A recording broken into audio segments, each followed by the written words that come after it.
அனைவருக்கும் கணித வணக்கம். இப்போ பார்க்க போகிறது பயிற்சி 3-4 8ஆம் வகுப்பு 3ல் 2வது கணக்கு பார்க்க போகிறோம். பின்வரும் கோவைகளை a+b the whole cube equal to a³ plus 3a² b plus 3ab² plus bq என்ற முற்றுரிமையை பயன்படுத்தி காரணிப்படுத்துக அப்படின்னு சொல்லி கொடுத்துருக்காங்க. கொடுக்கப்பட்ட கணக்கை நான் எழுதியிருக்கேன். 27 p³ இருக்கு. 27 என்பது அதனுடைய கனமூலம் பார்த்தீங்கன்னா 3னுடைய கனமூலம். அப்போ 3p the whole cube இதை எழுதிக்கிறேன்.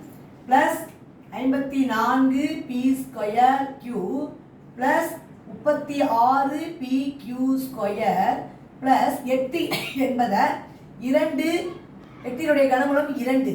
அப்போ 2q the whole cube equal to இப்போ இந்த கணக்கை பொறுத்த வரைக்கும் a என்பது 3p b என்பது 2q.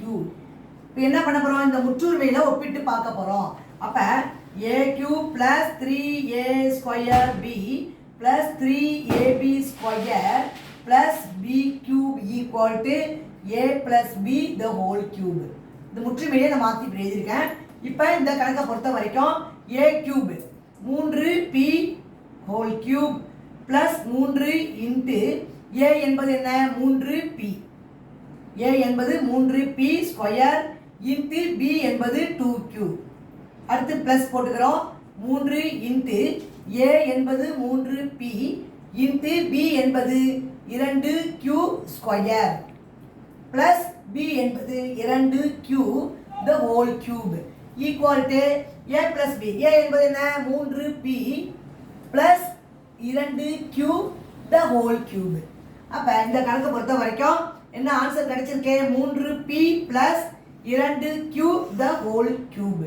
இதான் இதோட கணக்குடைய காரணிகள். இப்போ 3 தடவை நம்ம என்ன செய்யறோம், 3p ப்ளஸ் 2q. அடுத்து 3 கமா போட்டுக்க வேணாம், 3p ப்ளஸ் 2q எல்லாம் பெருக்கல் தான், 3மே காரணிகள் தான். 3p ப்ளஸ் 2q இதுதான் இந்த கணக்கில் உள்ள காரணிகள் ஆகும். ஓகே, கொஸ்டின் என்ன கொடுத்துறாங்க, முற்றுரிமையை பயன்படுத்தி நம்ம காரணிப்படுத்தியிருக்கிறோம். இந்த 3 நம்பர் தான் 3p ப்ளஸ் 2q. இதுதான் இந்த கணக்கு பொறுத்த வரைக்கும் முற்றுரிமைக்கு கண்டுபிடிக்கப்பட்ட காரணிகள். புரிஞ்சுங்களா?